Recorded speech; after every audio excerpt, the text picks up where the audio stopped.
Kia ora. My name is R.W.R. McDonald. I'm the author of The Nancy's and Nancy Business, published by Allen and Unwin. And I'm here today to do a reading from my latest book, Nancy Business. So Nancy Business takes place 4 months after the end of The Nancy's. It can be read as a standalone. And just to get you up to speed, the Nancy's are an amateur detective club made up of 12-year-old Tippy Chan, her uncle Pike, and his boyfriend Devon. So the reading I'm going to be doing is towards the end of chapter 2. And just to catch you up,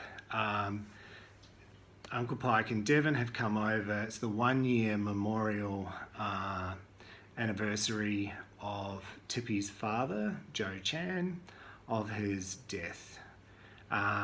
Tippy and Uncle Pike and Devon are staying in an Airbnb in the centre of Riverstone in South Otago, and they're staying there while they renovate a holiday house, otherwise known as the Murder House in Ronsdale Place, during Tippy's school holidays.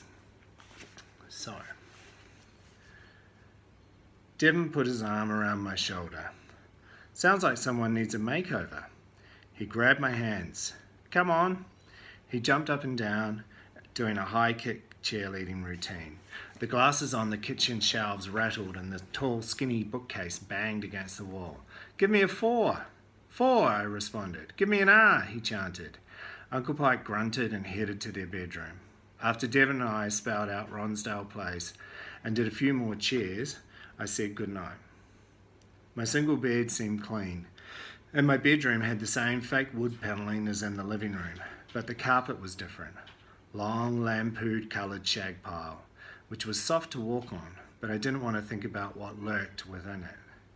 I dumped my bag and changed into my nightie. After brushing my teeth in the freezing mint-tiled bathroom, I climbed into bed. My nose wrinkled as I lay on the pillow. It smelled musty. I sat back up. I definitely need to bring mine from home tomorrow. I got up and grabbed a faded brown Airbnb towel to cover it. But when I lay down again, the towel felt stiff and scratchy against my cheek and ear, and that funky smell crept through and hung around. It took ages to get to sleep. The curtains didn't quite pull together, and the wall opposite my window glowed orange from the streetlights outside. Late-night trucks rattled and rumbled in the distance. I lay on my side, staring at the wide stripe of bright light. My bedroom at home was pitch black compared to this. Dad. I couldn't believe it was only a year ago. I remembered crying myself to sleep that first night after Dad died, then waking up the next morning and not remembering for a couple of wonderful seconds before it hit me all over again. At his hospital bed with Mum holding his warm, dry hand, and then the silence when the life support stopped. I curled up in my Airbnb bed, lowering my head and crossing my arms like a sleeping bat. It still hit me that I'd never see him again. My eyes would sting and I'd have to remember to breathe. Around me, the old wooden cottage creaked. Our house did the same. Mum called it settling in for the night. She was working close by on Main Street, only 2 blocks away. She left me to go work on Dad's first anniversary? Who does that? I pulled up my knees higher and closed my eyes, trying to stop my thoughts and go to sleep. The sound of the toilet flushing comforted me. I wasn't alone. Finally, I drifted off. All of a sudden, there was a jolt so hard I fell onto my bed, onto the floor. The house shook. Earthquake.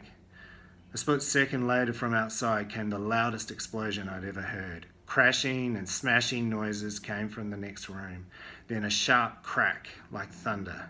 My ears rang and I covered my head, expecting the window to smash in and glass to fly inside.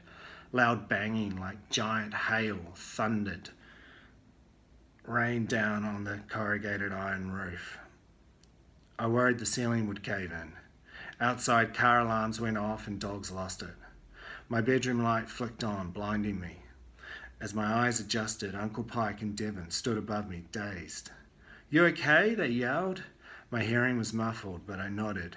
Uncle Pike helped me up and out to the living room, where the bookcase lay skewered on the rug, its books and puzzle pieces splattered everywhere.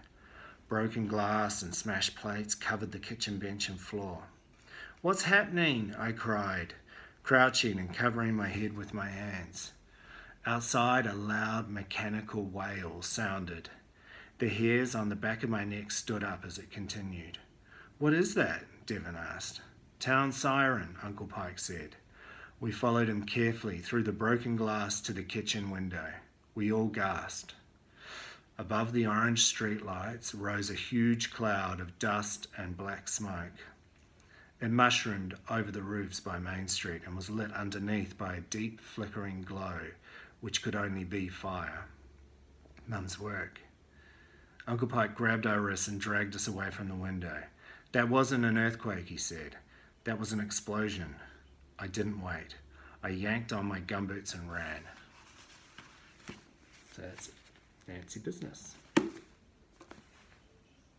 Stay safe.